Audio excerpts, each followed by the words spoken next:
Welcome to another exciting talk in the Khushwant Singh Literary Festival, held online this year, though very much a London event. And today, I think we're bringing together once again more concerns of Khushwant Singh when we talk about crossing borders. Because one thing that really does cross borders is a detective novel. And, one of those things in India, it's always wonderful to hear, Sherlock Holmes seems to have his own incarnation in India. And our British author, Lord Geoffrey Archer, he too is an international figure who has an enormous fan following in India.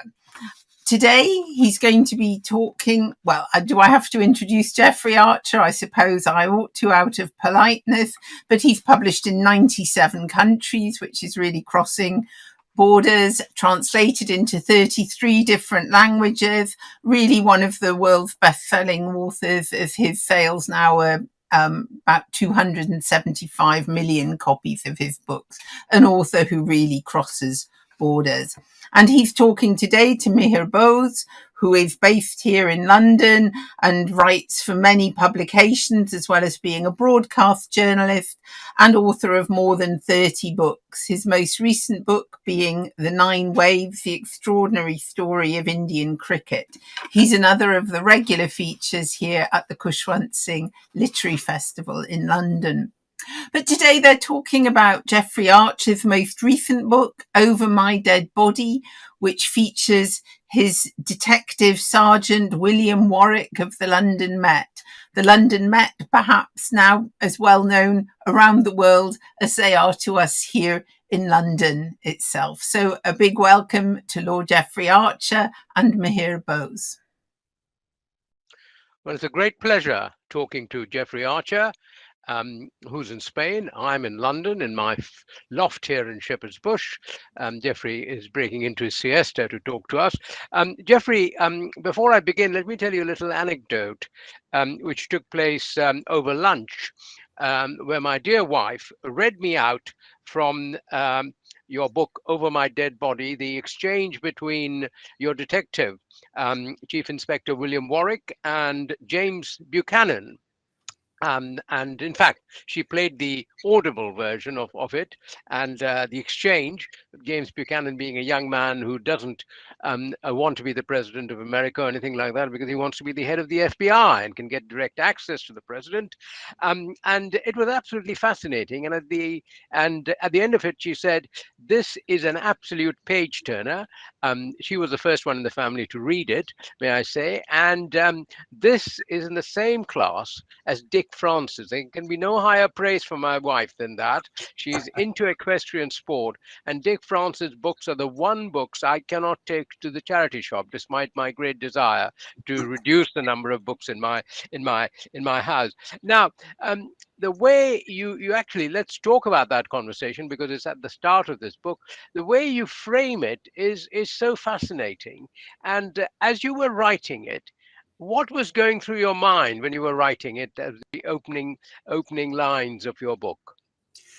Well, one of the problems one has if you're doing several books with the same characters, and it's not a sequel, you can pick up any of the books and they should work in their own right. But one of the problems is you need an opening that will capture the reader's imagination. And I decided to put my hero, William Warwick, and his remarkable wife, Beth, on holiday. I then decided to put them on a ship. Now, we've discussed this before in the past, Mihir, and I don't know where I'm going. So when I put him on the ship and I had her going to her Pilates class in the morning and him sitting having a drink looking out to sea, along comes a young man who's hoping to go to Harvard, but has already worked out that this man is a detective. And because after Harvard, he wants to join the FBI, he decides, he says to the, can I sit with you? And William says yes. And they have that conversation where the young man says, "You're not a bank manager. You're not a taxi driver. What's amazing is you're a detective. But what's a detective doing in first class?" Now, the writer, or in my case, I take that to where, and I just follow where it's going. So the answer to your question is, along came the young man, James Buchanan. I then decided that he would be the grandson of the owner of the ship. I then decided that his grandfather, Hamish Buchanan, would be murdered on the ship. And immediately the two of them, the grandson, just waiting to go up to Harvard, and this incredible detective, William Warwick, would solve the mystery of who had murdered the owner of the ship. But, Maya, I then had to have a triple twist once they had. You described how you don't know where you're going. So when you're now in the middle of writing your next book, as you always do, you go to Spain and you write in blocks. When you set out to write, do you sketch out a plan of the basic outline of the book, or does it begin with a blank screen and then you say, right, William Warwick sets off? How does it work? Well, I've decided initially that William, on leaving school, would go into the Metropolitan Police, and each book he would conquer, he would be involved in a different kind of crime, and he would be a different rank. So book one, he's a detective constable dealing with art fraud. In book two, he becomes a sergeant and is dealing with drugs. In book three, he becomes an inspector and is dealing with police corruption. In book four, the one you have in front of you, he's a chief inspector and he's dealing with murder. Now, to answer your question, I am sitting over in my office on the other side of the house, and I am into royalty protection because he's moved up to superintendent. So each book will have a new rank and each book will have a new subject. And if I can live to the age of 85, because I'm 82, Mihir, if I can live... I thought you were 55. Well, let's pass at 55, quite right. He will become the commissioner of the Metropolitan Police. And I will have done 8 books, taking him from constable on the beat to commissioner of the Metropolitan Police. And in each book, he will tackle a different type of crime. Right. You've sketched it out very well. And you said you don't know where it will take you. But sometimes do your characters take you to places you don't want to go or make you uncomfortable? Very good question. I can give you an example in the Clifton Chronicles where the wicked Lady Virginia, I was determined to get rid of the wicked Lady Virginia or do her down. And she's in the witness box and she's up against my heroine, Emma, who's Emma Clifton. And there is a legal battle between them. So, of course, I want Emma to win. And the morning I got out of bed that morning, I'm going to kill Virginia and Emma is going to win. And Virginia gets into the witness box up against a leading QC, one of Britain's leading QCs. And he asks a question. And I wrote the question down, Mihir. I wrote the question down. And then the answer was, if you can't do better than that, I should try again. And she, wait a minute. Well, okay, I've got to move on to the next question. So I wrote the next line and she bashes that one back. And by the end of the 5 pages of the cross-examination, she had killed the QC, which was exactly opposite to what I intended when I got up at 6 o'clock that morning. So the answer to your question is, it goes where it takes me. So in effect, your characters can take you over in that sense. Oh, very much indeed. And some become more powerful and more interesting. I remember when I wrote The Prodigal Daughter, the story of the first woman president of the United States, and still, Maya, they haven't woken up and had one. And I wrote the story of the first woman president of the United States. I decided that Abel Rosnowski's daughter, Florentina, would have to have, living in New York, would have to have an English tutor, an English teacher. And she has this amazing Miss Treadgold. and Miss Treadgold comes over, and I got her in my mind, Mihir, for 5 pages maximum. In she comes, does her job, gets out. 173 pages later, she gets back on the boat and goes home. So you're quite right. I go where they take me. And in that process of going where they take you, have you had uncomfortable journeys? Yes, because sometimes, as in the case of Lady Virginia, you want to get rid of them. I mean, I had a bit of problem with this because the publishers kept saying, everybody loves Lady Virginia. And I said, well, I rather like to get rid of her. No, you have to keep her. So yes, you do sometimes. And there was a case I wrote a book, As the Crow Flies, where my hero, Charlie Trumper, born in the East End of London as a barrow boy, and the story, it's a simple story. When you say, do you know where you're going? I knew he was going to be a barrow boy in the East End of London and would end up in the House of Lords. That's all I knew. And yes, I did in that particular book have a major problem because it took me to, he needed to find something out in order to save his life, his fortune, everything. And he knew there was one person alive who could give him that answer. And she was in a nursing home in Australia. So he gets on a plane, he goes to Australia, he gets to the nursing home, the door is open, and he says to the matron, I've come to see Mrs. So-and-so. And she says, well, I'm very, very sorry. She died last week.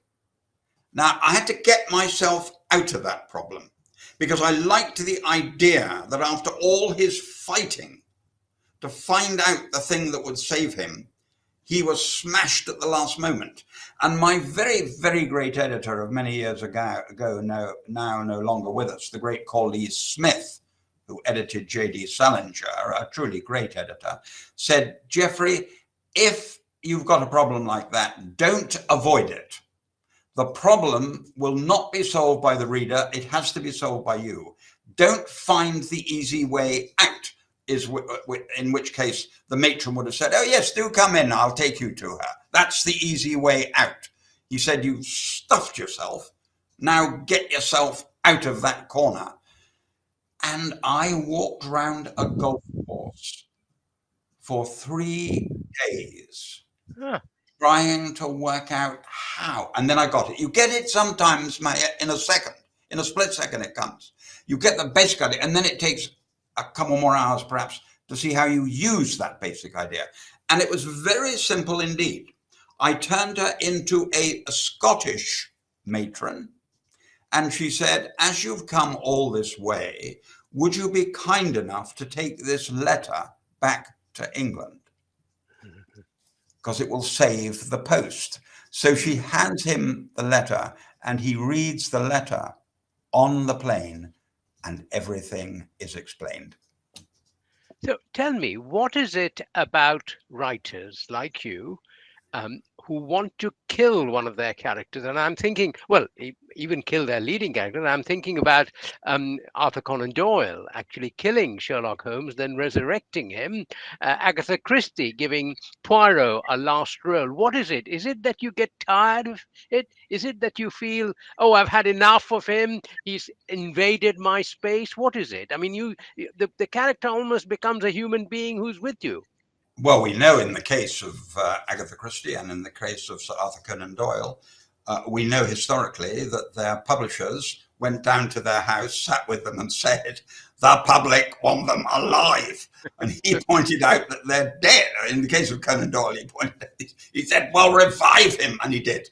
And in the case of, it's even funnier with Poirot, in my view. And I've discussed this with that wonderful actor, David Suchet. We were at the same school and are friends. And I discussed it with him. It's almost more fascinating with playing Poirot, because if you look carefully, Mihir, and you mustn't look carefully, he's about 130 on his last page. And he's been around forever. And because the public loved him, she kept him going. But I don't know how many books there are, 50, 60 of them. And you couldn't have done all those cases in 20 years. But what a wonderful character. And yes, now in my own case, yes, I felt originally with the Clifton Chronicles, it was good for 3 books. And then I got them to 3 books and they were only 40. So the publisher said, for heaven's sake, keep going. So I then got to 5 books and they were around 60, and I could see the ending. I could see that Harry would eventually die and write his last book. And I could see that Emma was going to become a government minister, a woman government minister in a conservative government. And I could see all that.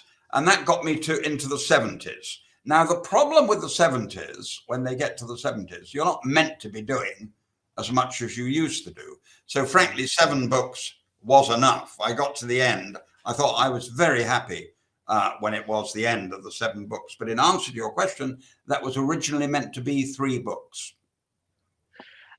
We talked about Agatha Christie and Arthur Conan Doyle. What is interesting about them is that their central detective character actually is always somebody who proves Scotland Yard detectives to be idiots. Poirot is infinitely superior to Inspector Japp. Sherlock Holmes is, the detective hardly features. He's that individual loner. Poirot is actually an extraordinary character in the sense that the Belgium comes over and teaches the English how to be a detective. In your case, what you've done is you've made a Scotland Yard detective into the central figure. And in a way, you are treading a very different line to those detective fiction writers who've been part of the British tradition for almost 100 years. Were you aware when you started, because detective fiction is not the first thing you wrote, when you started on this, that you were doing something that, if you like, the great genre of detective fiction writing in Britain hadn't done? Well, it's kind of you to say so. And indeed, the head of the crime club in England said that the idea of a detective going from constable to commissioner in 8 books and having 8 different crimes to solve, 8 different types of crimes. He said, I cannot think why it hasn't been thought of years ago. This was the head of the crime. And the truth is, I did want to go down a different route. And I did like the idea of this very clever young man saying to his father, a distinguished QC, no, I'm not going to read law at Cambridge. I'm going to go to London University and I'm going to become a constable on the beat. So that was the route I was going. And I hadn't thought of it quite in the way you've expressed it. But actually, now you've said it that way, Mihir, I'm rather glad that I went down a completely different route. Now, the detective in question is based on a man called Detective Chief Superintendent John Sutherland, who was head of the murder squad and sadly had a mental breakdown in what he described himself in his brilliant book as one murder too many. Now, I met him at an Advent Carol service in London for the House of Commons and the House of Lords, and he was reading one of the lessons. And I had a word with him afterwards and said, look, I'm just starting these books about William Warwick. And as far as I can see, you are William Warwick. And you've had a brilliant career. You got to Detective Chief Superintendent before you were 40, absolutely remarkable. And will you be my chief researcher? And he turned me down because he said he was recovering, quite rightly, recovering from this terrible experience. And I got halfway through. And then I rang him up, I don't know, 6-9 months later and said, do you feel any different? He said, yeah, I feel a lot better, he said, and I'd rather like to take up the challenge. So when I finished about the 5th or 6th draft, I sent it to him and a remarkable lady called Detective Sergeant Michelle Roycroft, who was in the drug squad for 25 years and is retired as well. And they both get the 5th or 6th draft. And what they do is they correct silly mistakes. Give you an example of one this afternoon, Mihir. One this afternoon, where I'm now on the 7th, 8th, and 9th draft. So I've got their remarks. And they will change perhaps just one word. For example, I said at the end of one thing, and you will do X and Y. And they said, no, you have to put the words, he was cautioned, not he had the rights read out to him. I read he said, no, that's American. You've got to say he was arrested and then cautioned. So those 4 words were changed to arrested and cautioned, because reading out his rights was not correct. So it's an example of something that happened this afternoon where I changed 4 words. So they're always looking, because if you get it wrong, I'll get thousands of emails saying, dear Geoffrey, you don't know the difference between America and Britain. It's time you took up your research a bit more seriously.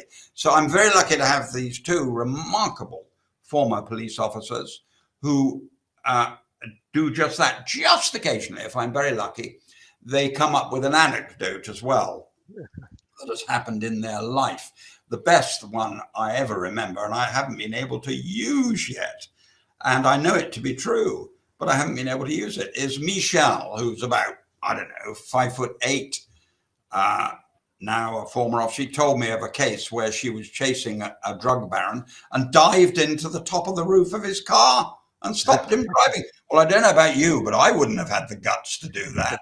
Count me out on that one. But she clearly did it. And I haven't yet been able to get it into a book.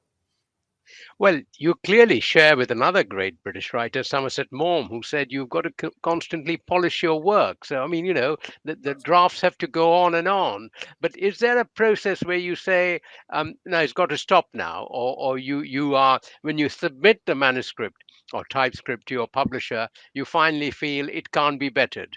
It's a very interesting question, because when you say can't be bettered, you can only do as well as you can do. Someone else may feel even then it's not good enough. That's fine. You must do the best you can do, which is why I go on to about 14 drafts. And if someone says, well, it's not very good, Geoffrey, that's fine. I can't do anything. I have to tell myself it's the best I can do. Now, in the case of Somerset Maugham, you raise a very interesting case there. And I thought he was a great writer, by the way. I was brought up to believe. I know nobody remembers him now. Well, it's sad, because I think The Bell Ringer is a masterpiece. Yeah. And The Rain as a short story is one of the great short stories. Yeah. Beautiful, beautiful. And Mr. Know-All is terrific. So I learnt a lot from him. I've written 92 short stories myself and consider him.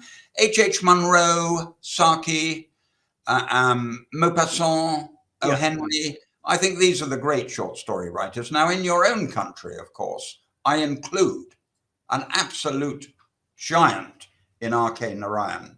I think he's one of the great short story writers of all time. And how he didn't get the Nobel Prize is a comment on the Nobel Prize committee, not on Mr. R.K. Narayan. His ability to take an unimportant tax collector living in a small village in India and bring him to life and demand you turn the pages to find out what this insignificant man has been up to is close to genius.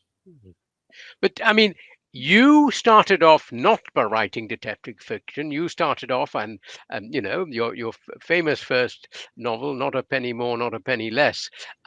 When you started that, were you thinking that this is where you would end up? Were you imagining? Were you hoping? What was your ambition? What would you have then said? I've done well. It's a very fair question, because after that hold your breath, Mihir, if 16 publishers turned down Not a Penny Less, the 17th publisher, Jonathan Cape, managed 3,000 copies in hardback, and they only just sold. And my wife said, isn't it time you got a proper job?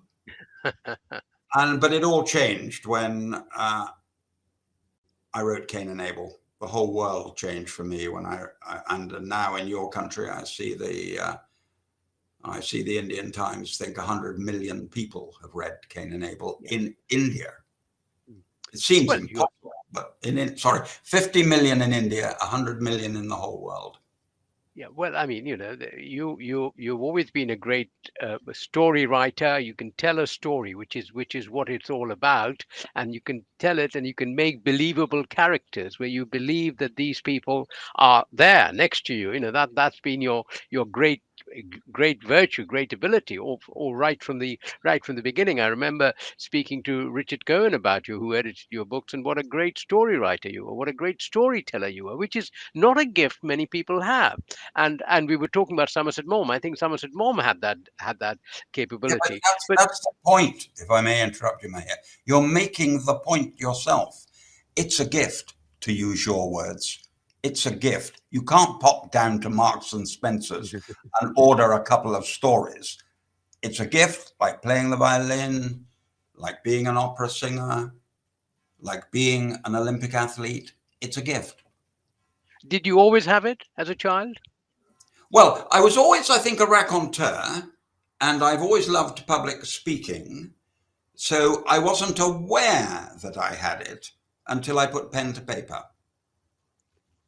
And what made you, I mean, you've written a range of things. You've written short stories, you've written plays. Normally writers, if they're successful, stick to one genre. What made you diversify in such a way? Well, I love the theatre. I go to theatre, when I'm in London, I'll go to the theatre twice a week. I'm a big theatre fan. I can even tell you the 2 shows I saw the week before I flew out to Spain. That's how much I can even tell you the show I'm going to see the day I fly back. That's how much I love the theatre. So writing 3 plays was quite natural. But don't forget, Mihir, I'm 82 years old. I've had a long enough life to experiment with other forms of writing.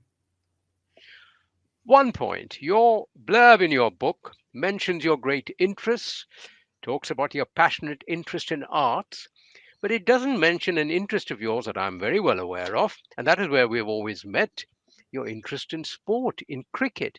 The point I'm trying to make to you here is, does this not reflect something? I've lived in England now half a century, and it's always struck me, and this is even more true of India, Indians are even more pedantic than the British ever will be. And that there is this difference between arties and hearties, which is not true in America. One of my all-time favorite authors is David Halberstam, a great New York Times journalist, sadly died in a car crash, wrote some brilliant books, who actually wrote a book on baseball, covered baseball. Do you feel that in Britain, despite the fact that you support a minor county, Somerset, not Surrey, the greatest cricket county in the world, but do you feel that because of the fact that there is a difference between arties and hearties, and to a certain extent you have not had the sort of attention on the literary pages that you should have had? Well, it's very kind of you to say so. And I remember sitting with you at Lord's and you discussing this in a very serious way. And I have never forgot that you said very kindly, I told my wife that night, I reported back to my wife that night, that you said I did deserve to be treated in the same way as some of the giants of the past. I've never forgotten that. And it was very kind of you. But the answer well, that is true. It's very kind. I answered your cricket point. I love cricket. I've written some short stories on cricket, and I've included it in the occasional novel, but not least in the latest one, it's included. But a whole book on cricket. It's like Indians very kindly come up to me in the street and say, "We want your great Indian novel." And I say, "Wait a moment, I'm an Englishman. If I tried to write the great English novel, you'd fall about laughing." I said, "I love the Indians and I come as often as I can. And of course I sit with idiots like you because you and I are as mad about cricket. I mean, we both have this passion for cricket, and God help us when we sit next together when England are playing India. I avoid you when India are playing India. But I don't feel confident enough, Mihir, to actually write a book on cricket. And don't forget, you've spent your life as one of the leading sports writers, and you've written books, amazing books on the history of Indian cricket. So I might equally say to you, where's your novel? I started off wanting to be a novelist, but I couldn't write. I couldn't create a character. But the point is, what the point here is that you have, therefore, had you been an American, you would have been not treated on the literary pages as if you were just a popular fiction writer. That's the point I'm trying to get at. Yes, I think you're right. It's kind of you to say so. I've won awards in France, in Italy, in the United States and Ireland. I've never won anything in England. I mean, and that is a reflection of England, and you know, as I said, in India it's even more so, because I think the pedantry in India is such. You know, I find myself in India, because I've written history books as well, and not just sports books. Because I'm not an academic, the academics say, well, you know, your books have not been peer reviewed. But that is an Indian story. Let's talk a bit about what you've had a multifaceted career. You've been a politician, you're still a member of the House of Lords. What took you into writing? What made you decide that you would become a writer? I know everybody says there's a writer in everybody, but fortunately not everybody writes. So what made you think that you wanted to write, and B, that you could be a writer? What gave you that strength, inner strength? It was a mistake, Mihir. I was a Really? member of the British House of Commons. I entered the House at far too young an age. I entered at 29, assumed I was going to be Prime Minister. What was going to stop me? Made a complete bloody fool of myself, investing in a company called Aquablast, where I lost everything I'd put in and lost some borrowed money as well. I left the House when the election came up. I couldn't get a job. And I sat down and wrote Not a Penny More, Not a Penny Less, thinking it was an interesting story. 4 young men who've lost their fortune and between them decide to steal it back, but they mustn't go over the top because that would be stealing. They're only allowed to take exactly what's been stolen from them. And I suppose I was silly enough to think it would be a bestseller. So I rushed down on the day it was published to get my Sunday Times, very disappointed I wasn't in the top 10. I rushed down the following week, very disappointed to find I was not in the top 10. And they refused to tell me that I actually wasn't in the top 100. So I think going on was the tough decision. And I say to young writers now, I didn't make it until my 3rd book. Don't assume you'll be a bestseller with your 3rd book. The public have got to get to know you and trust you. And if that works, you will grow and grow and grow. A few years ago, it was said that book writing is dead, is dying. You know, the young generation don't. My daughter, for instance, though I've been a journalist, doesn't read hard printed copies of papers. I can't do without hard printed copies of papers, and I might say that the first thing I turn to is the back pages, the sports pages. That's what I grew up with before I come to the rest of the paper. But but do you now? The pandemic seems to suggest that book reading has increased. The book sales have gone up. That people actually want hard copy. How do you see the book trade as a writer, as such a well-established writer selling so many copies? Do you ever see people not buying copies of books? I hope not. The other point you make is a fascinating one, because you're quite right. During the 2 years when we were all locked up, I certainly bought more books and read more books than I ever have done. But there's still damn good value for money, and which is a start. And I think the answer to your question is what you said as a fact. Book sales have not gone down. So I'm rather hoping you're right. I confess that people aren't reading books the length they used to be. And I always give the example that the Count of Monte Cristo is about 1,700 pages. And there are still people writing books that are 800 or 900 pages, whereas it looks as if the general public now want to read books that are somewhere between 300 and 400 pages. But I think for sheer entertainment, you do get 7, 8, 9, 10 hours, which you don't get in a film. You don't get in a play.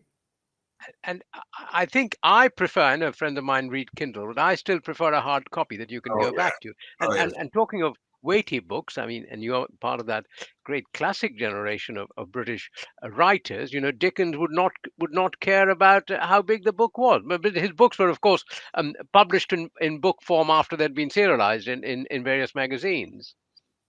But your point is well made, because if you look at I don't know, Bleak House, that's probably 700 pages. But if you look at the book that's actually sold more than any of his wonderful A Tale of Two Cities, I think it's about 250 pages. And I'm glad to hear you put it that way. I'd never quite put it that way myself. He darn well did what he wanted to do, and the public didn't mind because he was a genius. That's a very interesting point you make, that he just did what he wanted to do. And certainly he's the greatest writer, storyteller in the history of my country. And he's still, and what's wonderful about him is he translates onto the screen. So I love a Dickens story on a screen. And I must say, A Tale of Two Cities, for me, I read it a long time ago, is one of the greatest novels I've ever read, the way it ends and the way it goes on. But tell me, who is the writer, when you were growing up, who's the writer that inspired you most, the one that you turned to and said, this man, or if it was a woman, is absolutely brilliant? Well, my mother was a journalist, and she made me read when I was young. I was actually more interested in captaining the England cricket team. It was a minor disadvantage that I couldn't bat, bowl, or field, but my mother kept me at it. And I would say I began, and you're almost old enough, Mihir, to remember, I began with Rushmore Compton, and so the William books were wonderful for me. And then I moved on. I suppose as a young man, Ian Fleming, damn good storyteller. Again, underrated as a writer. They all try to do what he's doing, but they don't succeed. His books are amazing. But in old age, and you must tell me yours so that I can read them tonight. In old age, and by that I mean 60, and I'm now 82. In old age, I fell in love with Stefan Zweig. Oh, I think Beware of Pity is a masterpiece. And indeed, you as a non-fiction writer will greatly admire his non-fiction work, because he's that genius who can do both.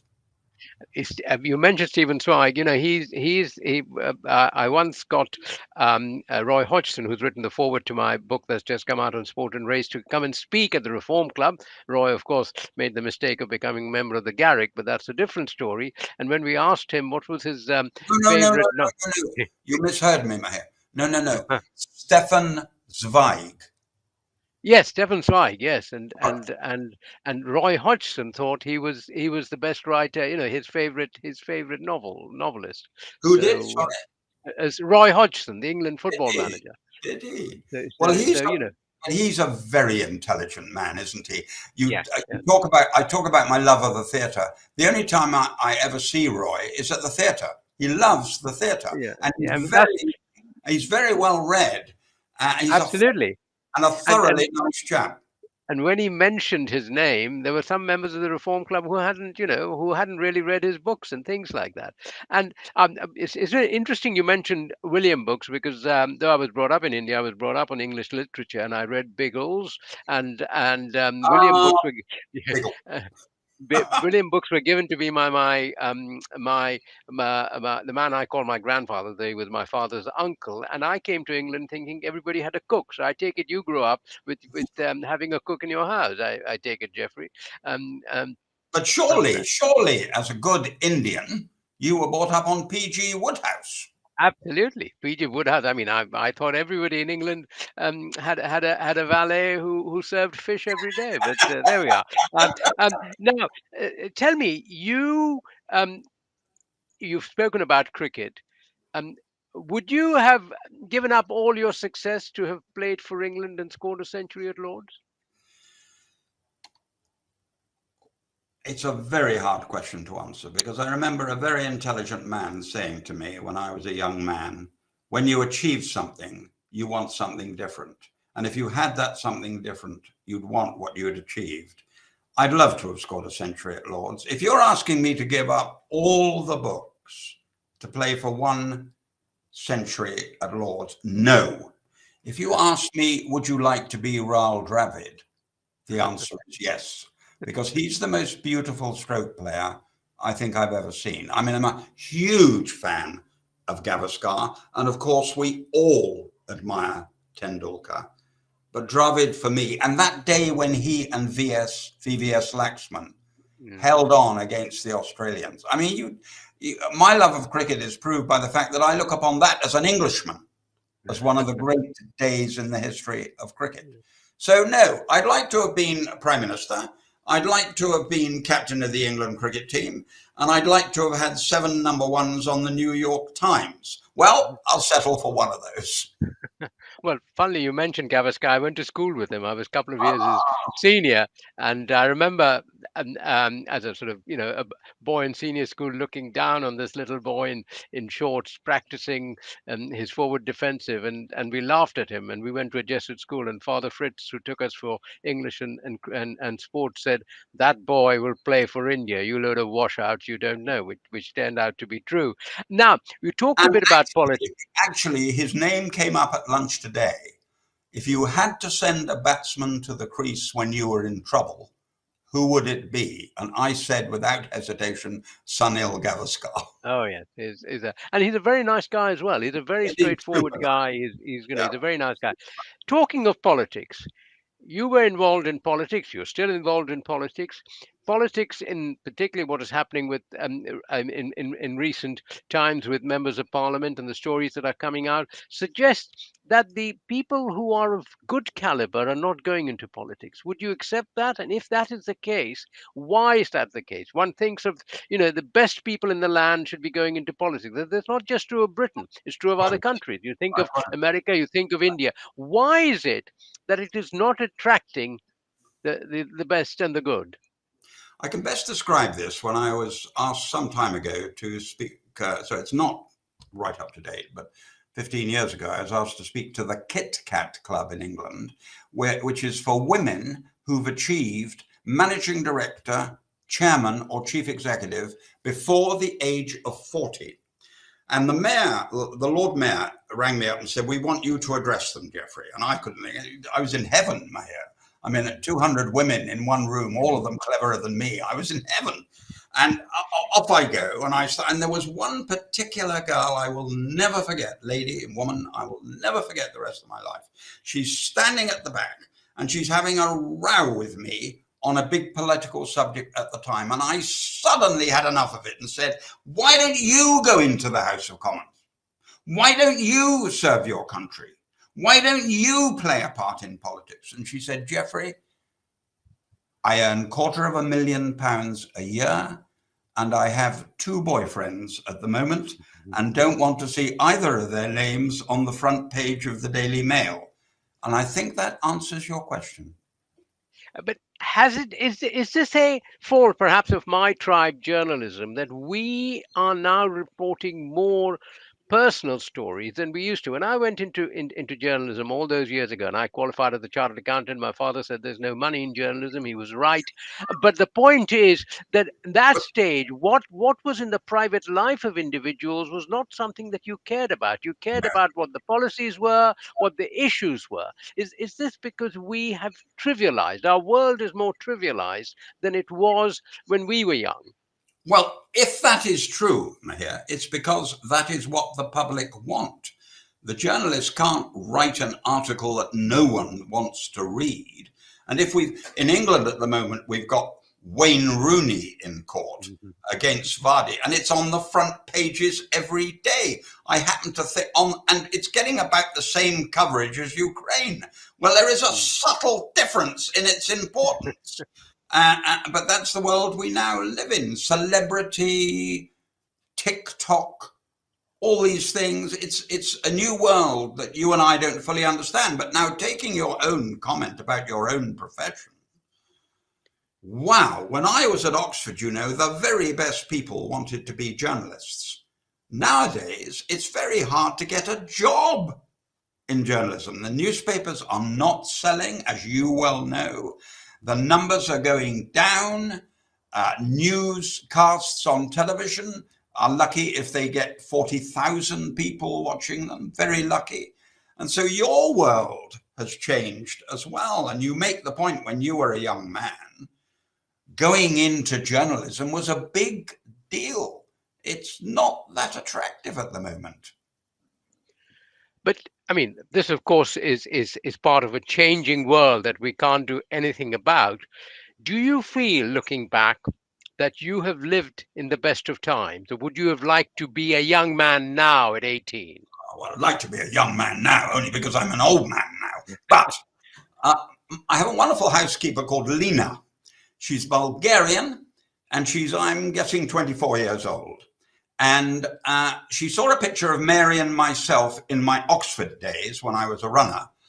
She saw a picture of that and she said, how wonderful. And I thought she was referring to the fact that we were two young people at Oxford. She wasn't, because I asked her to say, what do you mean? And she said, oh, wonderful to have been born after the Second World War and before COVID. And that I thought was very interesting. And I asked her to go on. And what she was clearly saying was a young person nowadays lives in a very, very changing world, a very dangerous world. And actually, I think the words you used were a golden age. Perhaps between 1950 and 2000, 2010, perhaps that was a golden age. And we're also living in a much more polarized world where, Yeah. if you're not with me, you're against me. Yeah. I mean, you and I could have different views and still be able to sit down together.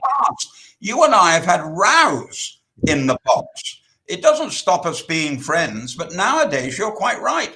If you're on one side of that, what about the middle? There should be a middle where you are, not you're wrong, I'm right. I hate that. I hate it. When you're not writing, and I know we've discussed this, you write in 2-hour writing blocks. What are you reading? Are you reading something or listening to music? What are you doing to get away from the computer when you're not composing?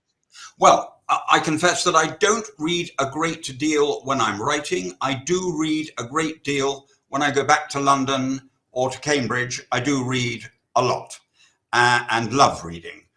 I've a tendency more to, I hope, watch what I call good television, watch something that will truly entertain me. And I can give you some examples I've been loving, and I hope you've seen it. I've been loving Call My Agent, the French. Oh, yes. I think so. That sort of thing for me in the evening is a lovely getaway. But I would be bound to add that I have been overwhelmed by Ukraine, and I have been watching the news even more than I usually do. And the delight of seeing those very brave people fight to save their nation, and just the belief. I read more carefully the reports that are coming out of the Ministry of Defense, because they're not prejudiced. They're not on the Russian side, they're not on the Ukrainian side, they're giving you a report. So when they said, as they did this morning, that they now believe that the Russians can be pushed back to the border, and it may be impossible for them to mount this sort of operation again, certainly in the near future. And you add to that the Swedish and the Finnish joining NATO, that has had me as glued as any book. Well, I must say, I mean, what is happening in Ukraine is dreadful. What the Russians are doing are dreadful. But in a way, it has given the British press the chance to have foreign press coverage. Because the one thing that I have noticed is the decline in foreign press coverage. British press used to have the best foreign press coverage historically, and over the years they have reduced it for cost reasons and so on. Now, tell me. No, that's an interesting statement. We have the best foreign affairs coverage in the world, in your view? Well, I mean, I'm talking of historically, if you go back, yes, the New York Times was very good. But the trouble with the New York Times was that you started your story on the opening page and you found you were reading 5 pages of it, whereas the British press had the ability to synthesize. And they had, I mean, my hero was James Cameron, who was one of the great foreign reporters this country has produced. Wonderful. I mean, what has happened is foreign press coverage, I'm talking across the board, not just in the Times or the Guardian, has declined. But tell me, who is your greatest critic? Your wife, or who is it? Who's the one who reads and says, Jeffrey, this will not work? Mary's useless because she's a scientist. As you know, she's chairman of the Science Museum, the first woman ever to chair a national museum or gallery. So she's useless. She's very good because she's well educated. She's very good on commas and full stops. But she writes, being a scientist, everything has to be so accurate and so careful. But yes, so she reads late editions. No, do you know, I'm going to tell you something that may shock even an old pro like you. They've recently done a survey on critics, writing critics. And I read it very carefully, and it said the public have stopped believing critics because they either favor a friend or whatever they do, or they hit someone. They now tell me, and it's all in this survey, it's the public who make the decision. So if you get a 5-star review from a member of the public saying, I can't put it down, or you get a critic saying, well, he's not really a literary writer, is he? It's the public who win. And that is one of the big changes. So I cruelly test myself in a very simple way. I look at what marks I get on Kindle, and I consider 4.5 wonderful. I'm very proud to tell you I've never been below 4. And I consider how many reviews you get important. It tells you what the public are thinking. And you can judge one book against another. You can judge yourself against other authors. And if you've had 15,000 reviews, the percentage stays constant. Because if 20 people hate you or 20 people love you, it makes no difference. So that is how I let the public decide. Which is of your books, which is the one you like most? Like most, the public have decided Cain and Abel by miles. I'm sentimental about Not a Penny More, Not a Penny Less. But the critics who you and I have been critical of say Paths of Glory. The story of Mallory wanting to conquer Everest is the best thing I've ever done. But I come back, Mihir, let the public decide. And which one was the most difficult? Oh, I think undoubtedly Paths of Glory, because I was taking a real human being who wanted, when he was in 1924, think of Chariots of Fire, same year, he wanted to conquer this mountain called Everest. He was in a 3-piece suit with a rolled umbrella, very British. Didn't know where he was going. We know he got within 700 feet because his body was found at 700. But we don't know if he was going up or coming down. So to keep to the authentic truth of that great man, but give it an ending, that was a real challenge. And what would you like to be remembered for? As a storyteller. Yes, I'm very proud of my charity work and my auctioneering, but if you mean, is there one book I'd like to remember or be remembered for, I'd like to think I was a storyteller, and if I was talking to an Indian or while I was in India, I would say I'd like to be remembered as a great cricketer. And one final question, comparing your British public with your Indian public, what is the difference? Well, one of the great moments in my life was the Jaipur Festival, when 8,500 Indians came to hear me speak, and I burst into tears. I was so shocked. An Englishman crying in India, unheard of. I burst into tears. So that's something I won't forget the rest of my life. I don't draw crowds like anywhere near that in any other country in the world. So India holds a very special place for me and always will. I was having a real go.